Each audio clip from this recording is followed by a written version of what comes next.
햇살에 바람과 흙을 벗삼아 자라는 이들이 있습니다. 이리 봐도 저리 봐도 그냥 풀 같기만 한데요. 이 풀을 애지중지 다루는 한 남자가 있습니다. 예, 안녕하세요. 저는 천연염색가 정재반입니다.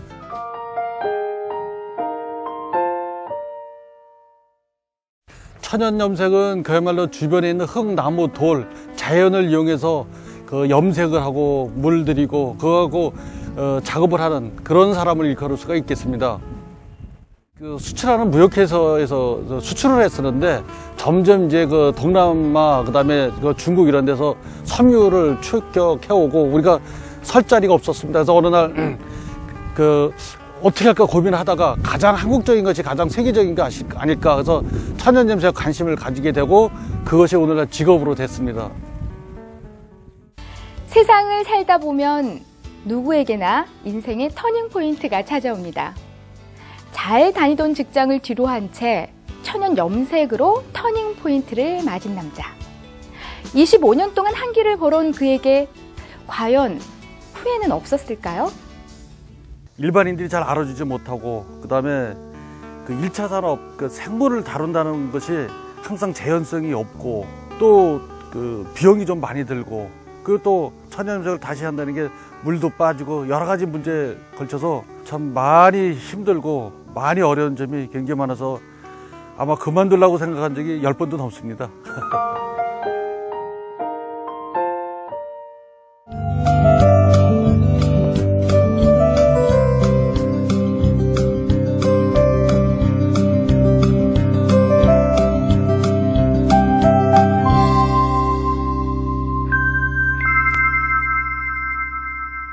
가장 한국적인 것이 가장 세계적인 것이다 이렇게 생각해보니까 천연염색이더라고요. 근데 그걸 배우려고 봤더니 배울 데가 아무도 없어요. 우리나라가 한 100년 그동안 화학염색으로 바뀌고 전혀 없습니다. 그래서 이제 외국의 사례, 외국의 책, 그다음에 고문원 이런 걸 가지고 하나하나 공부하다 보니까 뭐 이렇게 어려운 건 아니더라고요. 그래서 그걸 점점 손에서 하다가 전부 기계로 산업화로 대량 시스템으로 바뀌게 되었습니다.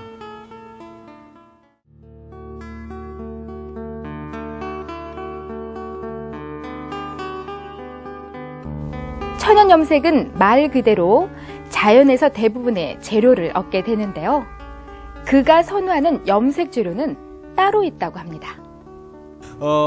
도토리, 양파, 굉장히 많은데 그 중에서 저희는 특히 쪽을 중심으로 쪽 농사를 짓고 쪽을 갖다 연구를 많이 하고 있습니다. 영어 황진이 영화를 본다고 생각해 보자고요.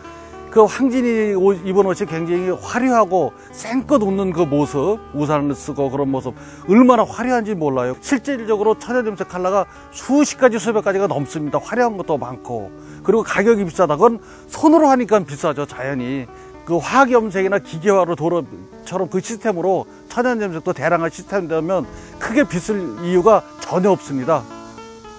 스스로 만든 게 30% 경제학이다. 뭐냐면은 천연염색이라도 30%가 너무 비싸면 소비자들이 외면한다. 그래서 일반 시중 가격이 100원이다라면 130원, 만원이다 13,000원. 그걸 넘지 않습니다. 그러기 위해서는 대량 시스템 때문에 기계화, 그 다음에 원료 수급이 충분히 1차 산업에서 굉장히 담보가 돼야지만 그게 가능하다고 봅니다.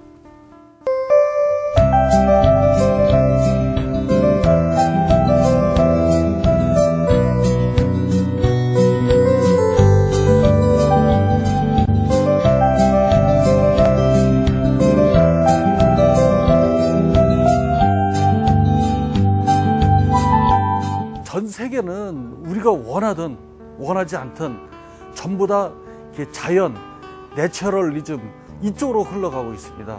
우리가 원하든 원하지 않든 그 중에서 특히 이제 3차 산업, 패션 산업이 남았다고 봅니다. 지금 2차 산업에서는 유기농이다, 먹거리다 이런 게 많이 있죠. 근데 지금 3차 산업에서는 아직 패스트 패션만 강조가 되고 있습니다. 그래서 우리가 1차 산업, 특히 쪽이랄지 간물이랄지 염료 산업을 더 키워서 3차 슬로우 패션이 시대가 된다. 유기농 패션이다. 이 슬로우 패션, 천연염색은 적당한 좋은 가격, 정당한 가격을 주고 오래 입는다는 것입니다. 그래서 버리는 걸 줄이고 우리가 그래서 오래 입고 그다음에 건강에도 따진다고 그러면 앞으로는 이제 전 세계는 이쪽으로 당연히 간다고 생각합니다. 자연에서 유래한 유기농 재료와 인내와 기다림의 조화 속에서 만들어진 천연 염색. 조금은 늘지 몰라도요, 재만 씨의 열정으로 똘똘 뭉친 천연 염색이 이 세상 속에서 우뚝 다시 서길 기대해 봅니다. 천연 염색은 느림의 미학이다. 천연 염색을 하기 위해서 농사를 지어야 됩니다. 쪽농사 여름에 많이 짓죠. 또 뭐 감 농사도 짓고 그거로 물을 들여서 오랫동안 건강하게 오랫동안 입자. 그것을 해서 느림의 미학이다라고 정의할 수가 있겠습니다.